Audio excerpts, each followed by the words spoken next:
Some up, let's start the show. We're digging in with Trip. We're digging in with Trip.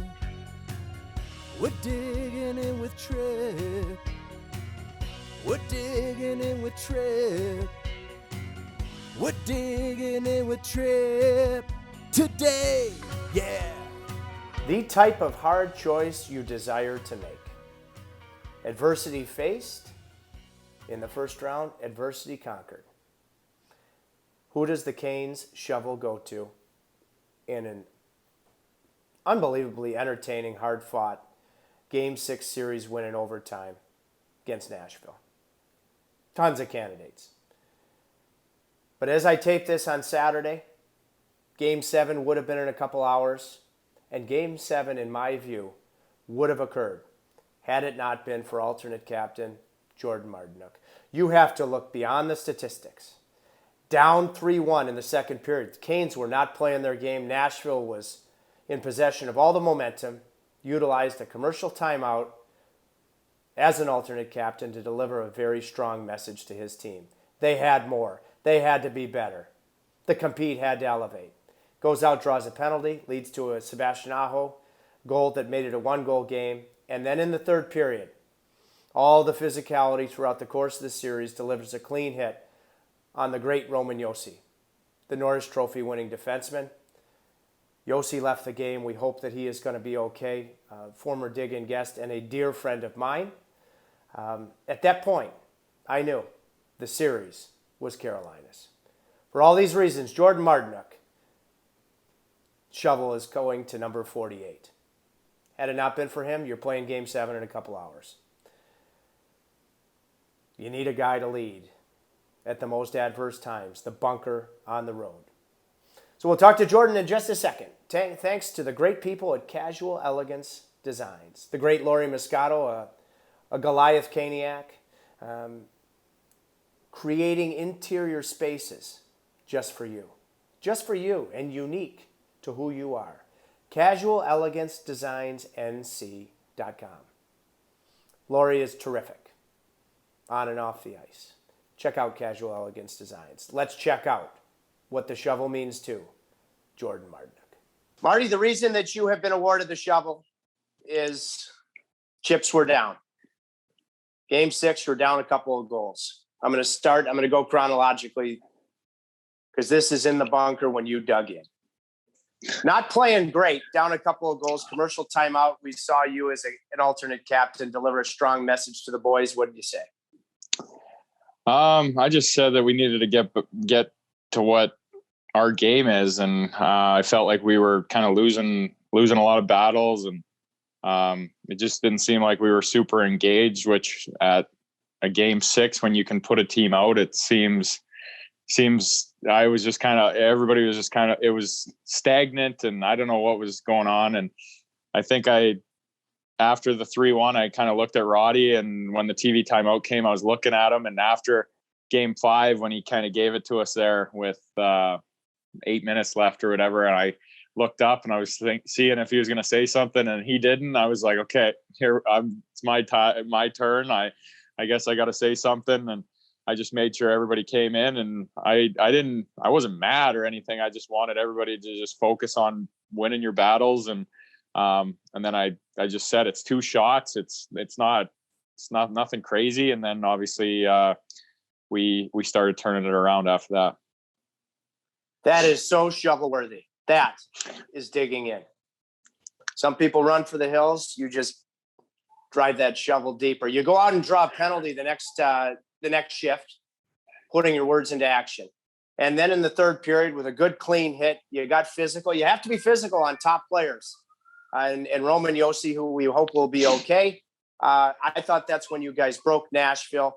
Marty, can you talk about the combination of speed? Because you've never complained when you haven't been 100%, but you're 100% now, about the speed that plays into and the timing and how you deliver good, clean, big hits in the postseason. Well, I think, I don't know, me and Brock, and I can't remember who else was talking about this the other day, because they're talking about RD. I think we're with Shazy too, and we're talking about RD getting hit. And me and Brock are like, we never get to hit the forwards. We're always hitting the D. And they're like, yeah, well, we hate guys like you. Cause that's, I don't know. You talk about wearing teams down throughout a series. And that's definitely, you can do that by playing physically. And obviously Yossi's probably their best player and he plays a ton of minutes. So if you can get shots on him here and there. And obviously I thought the hit was clean. I don't want to hurt anybody, but just trying to wear them down. And and Roddy says this all the time. It may not happen game 3, it may not happen game 4, but by the time 6 and 7 roll around, they'll think twice about going back to get that puck. And that's what we're all about. The guys that play my style, you just want to keep wearing them down and obviously play within the rules and hit everybody clean. But yeah, it's with the speed aspect, it's just getting in on the forecheck. And whenever you can have a chance to hit a guy, you're in playoffs, it's double. They're trying extra hard to hit somebody. So that's all there is to it. Amen. You had all the momentum after regulation. Did anybody in the intermission before Aho went out and won it say anything in particular?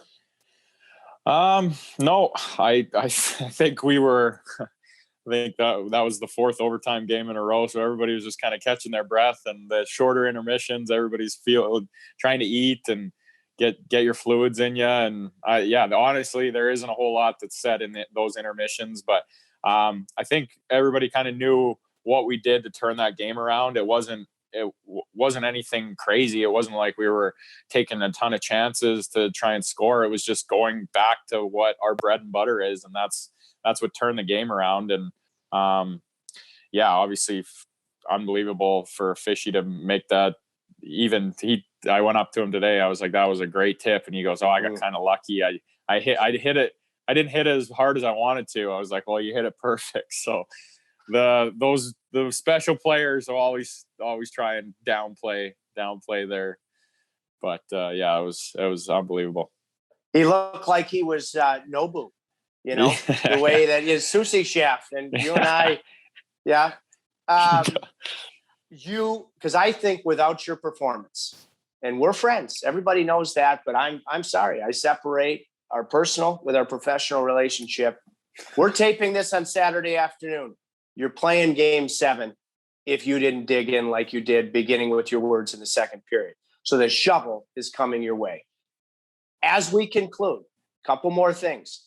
If you were to award the shovel let's just talk about our man, Brock McGinn.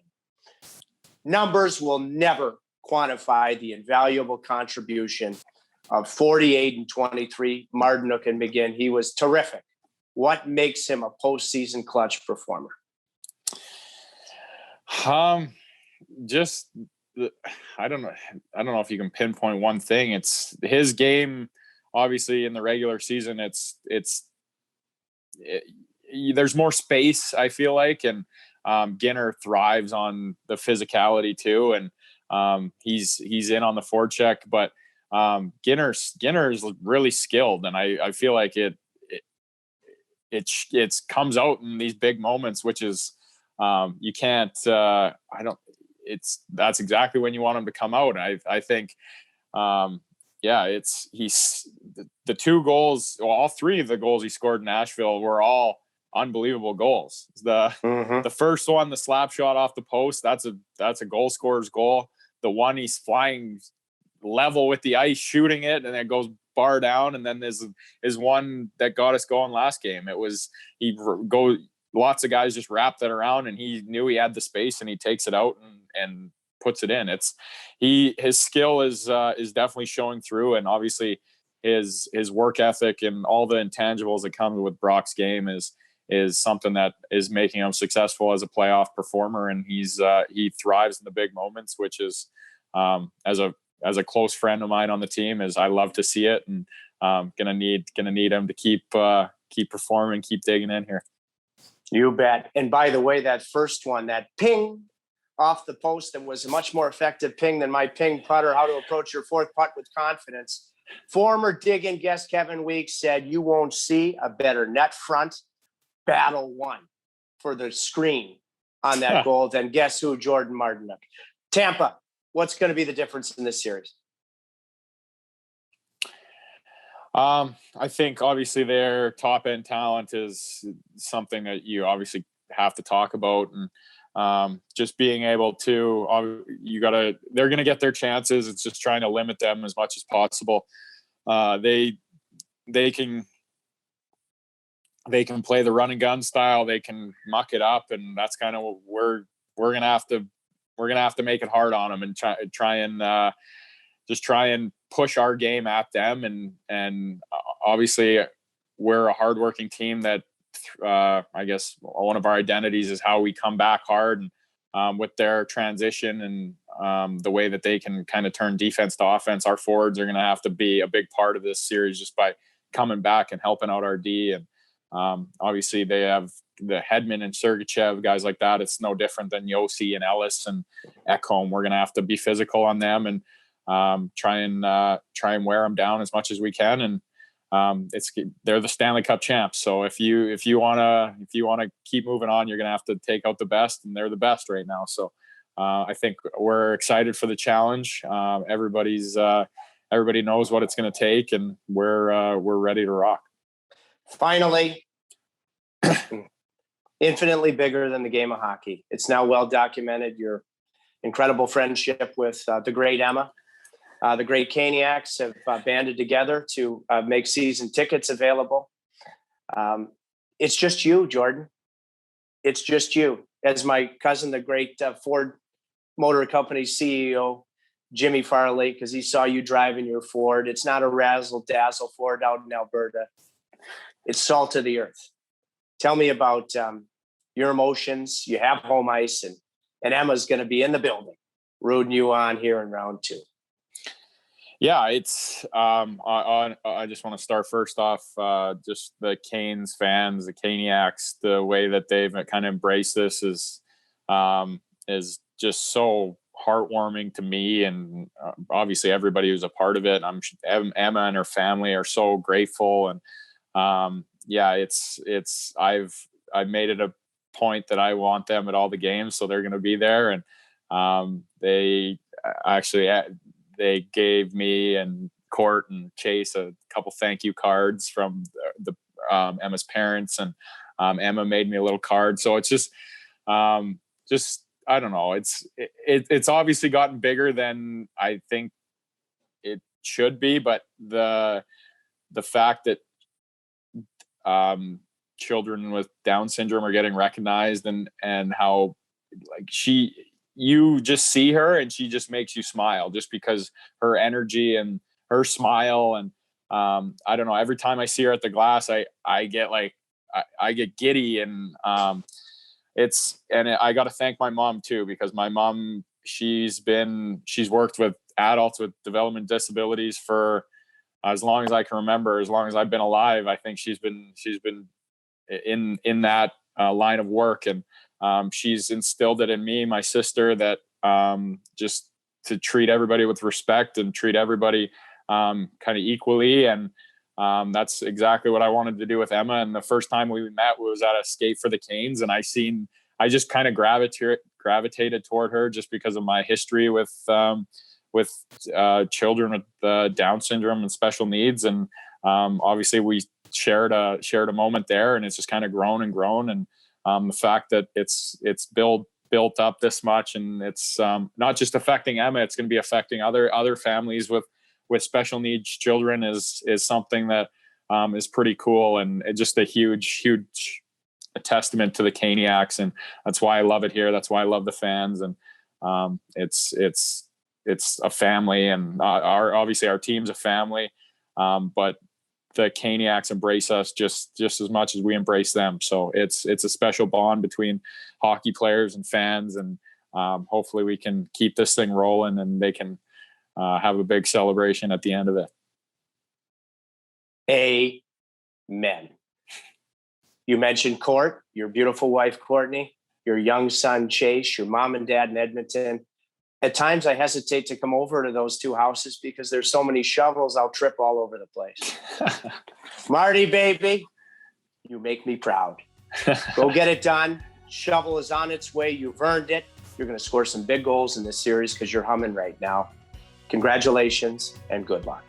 Thanks, Tripper. I love you too, buddy. We're digging in with Trip today, yeah. Today, yeah. Today, yeah. Today,